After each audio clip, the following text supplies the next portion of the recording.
yakinlah kalau istri itu wanita baik, dia bersikap semacam itu mesti ada alasannya.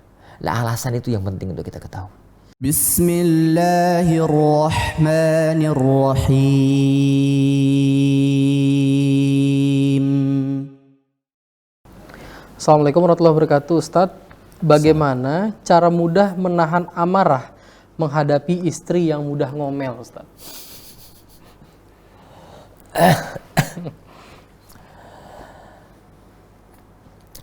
Akhirnya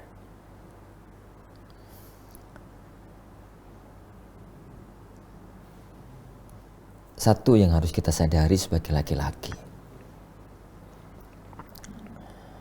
bahwa istri kita itu manusia, bukan bidadari, bukan peri. Dia itu manusia. Dan semua makhluk Allah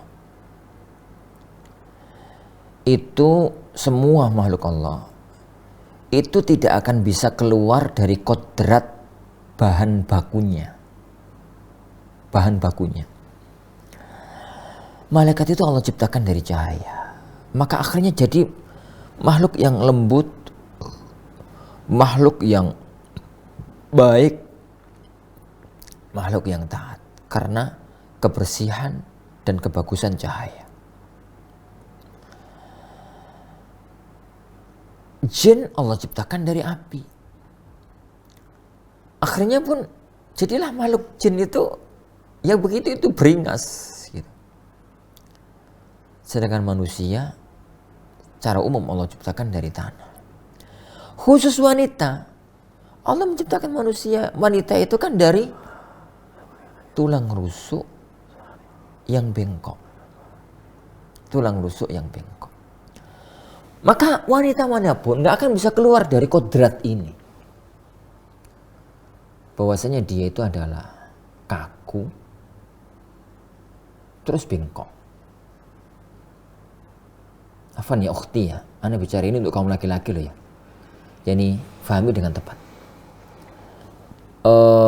Kaku dan bengkok. Itu sifat dasar. Bisa dilunakkan dengan syariat.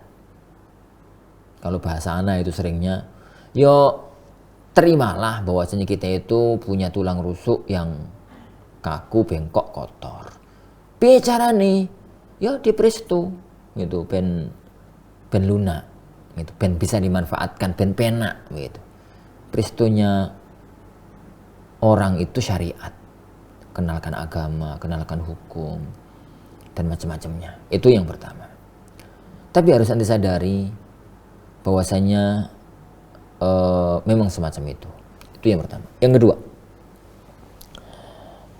sebelum kita itu mengomentari istri, perlu introspeksi diri dulu. Jadi bawelnya istri, cerewetnya istri, ngomelnya istri, itu gawan bayinya dia, ataukah itu efek dari satu permasalahan? Maksud ana, bisa jadi loh dia begitu itu karena gerah dengan kondisi rumah tangga. Dan penyebab gerahnya antum. Gitu. Penyebab gerahnya itu suami. Jadi akhirnya berefek ke itu.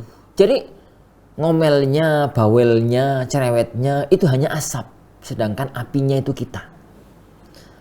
Lah, tatkala kemudian kita yang bikin api kemudian keluar asap, kita itu ngomong bagaimana nasihati agar asap itu nggak ada. Yuk, gak bisa ya. Maka dari titik itu perlu seorang laki-laki itu introspeksi diri. Introspeksi diri. Bisa jadi yang terjadi itu hanya efek kejadian. Sekarang anggaplah enggak kok Ustaz, Allah sudah berusaha, oke lah, khair insyaallah.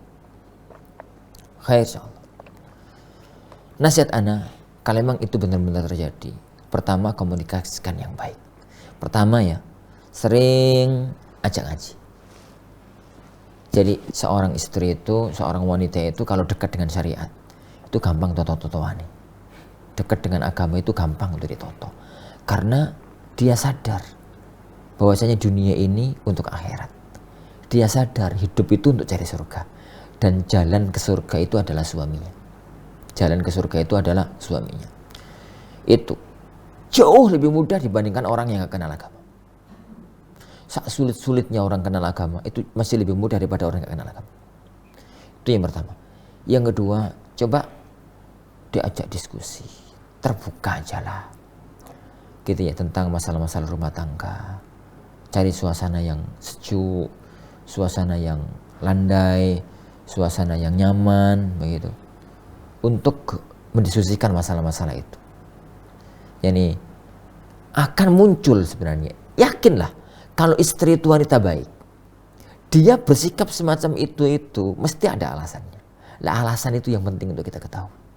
Alasan itu yang penting yani untuk yani kita ketahui. Kemudian dikasih masukan, diomongi yang bagus begitu dan yang semacam itu.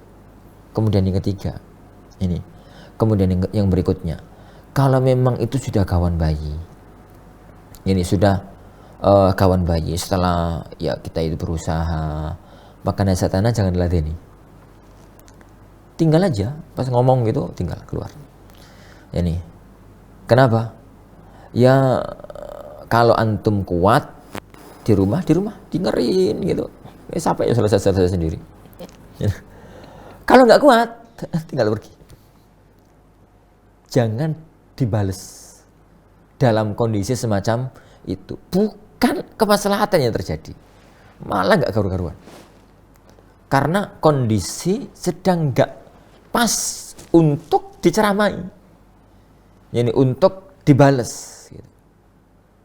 Kalau wanita sedang kondisi semacam itu ya akhi, itu dia sedang terkendali oleh perasaan. Dan kalau sudah terkendali oleh perasaan, sudah tidak bisa menggunakan bahasa akal. Antum dalili, ya mental. Ini nasihati, sulit. Ini semacam itu. Dan itu secara umum kaidah syariat. Makanya perhatikan tatkala Rasulullah SAW menghadapi Aisyah yang melakukan kesalahan fatal, Rasulullah hanya senyum dan tidak berbuat apapun dalam kondisi itu. Nasihat itu besok. Kapan? Masih ingat toh peristiwa Aisyah banting piring dalam Sahih Bukhari Muslim? Tatkala Rasulullah ada tamu, beliau temui di rumah Aisyah. Tatkala sedang obrol asik gitu ya dengan tamu-tamunya, tiba-tiba pintu rumah itu diketuk sama orang. Ibu Aisyah keluar, buka pintu rumah tersebut, ternyata di luar ada mbak-mbak jariyah. Jadi ada mbak-mbak ngasih makanan. Nah makanan zaman itu kan dari sofah gitu ya, dari piringnya itu piring agak gede tapi dari tanah. Saiki ngono cowek lah. Cowek itu bahasanya yang apa ya? Yang untuk ngulek bumbu itu loh. Ini dari tanah. Itu dari tanah. Belum ada dari alumini, belum ada dari stainless zaman itu, belum ada. Ya dari tanah itu. Ditanya sama Ibu Aisyah, "Mbak, ini dari siapa?" Gitu. Ibu Aisyah yani jariyah itu menyebut dari istri Rasulullah yang lain. Langsung spontan darah kecemburuan Ibu Aisyah itu naik. Pikirannya Aisyah tentang itu, ini tuh hariku. Yani hari Rasulullah di rumahku, kenapa kata dikirim-kirim dari yang lain? Gitu ya. Maka yani piring yang ada di tangan Ibu Aisyah itu dibanting, pecah berantakan wong cowek. Ya, berantakan pecah nggak karu-karuan, makanannya berserakan. Ingat ya, makanan zaman itu bukan bakso loh. Ya, bukan soto, bukan pecel. Ya. Makanannya orang Arab itu kan roti. Ya roti dibanting ya paling gelimbung-gelimbung gitu aja roti itu.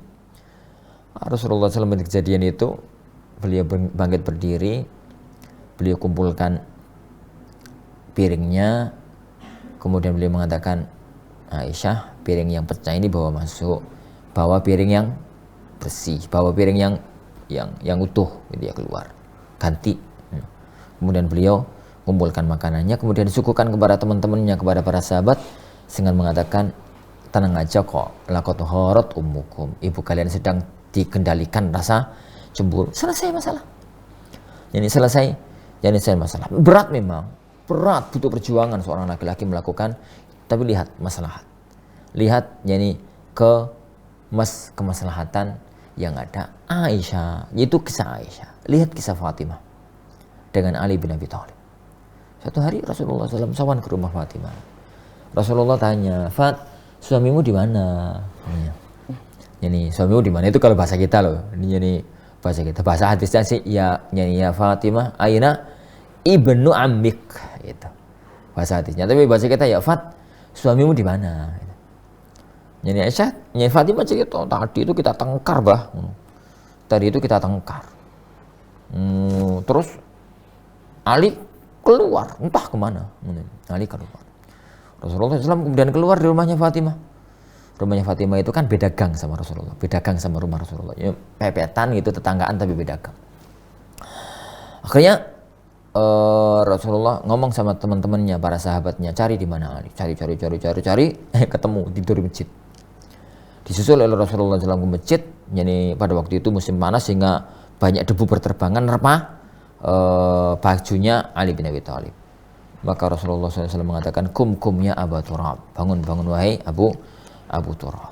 Lah, Ali itu pendekar loh.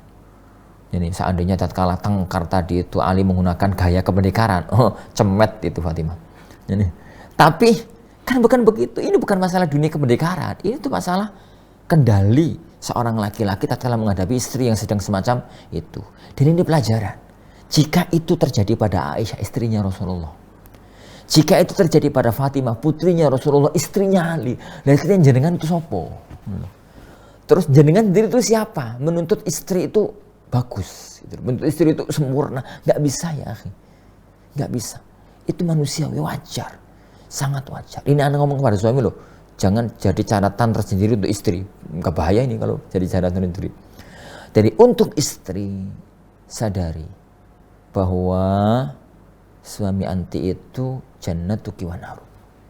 Surgamu, nerakamu tergantung pada baktimu sama suamimu. Ingat, masalah suami anti itu baik dan buruk itu urusan nasib.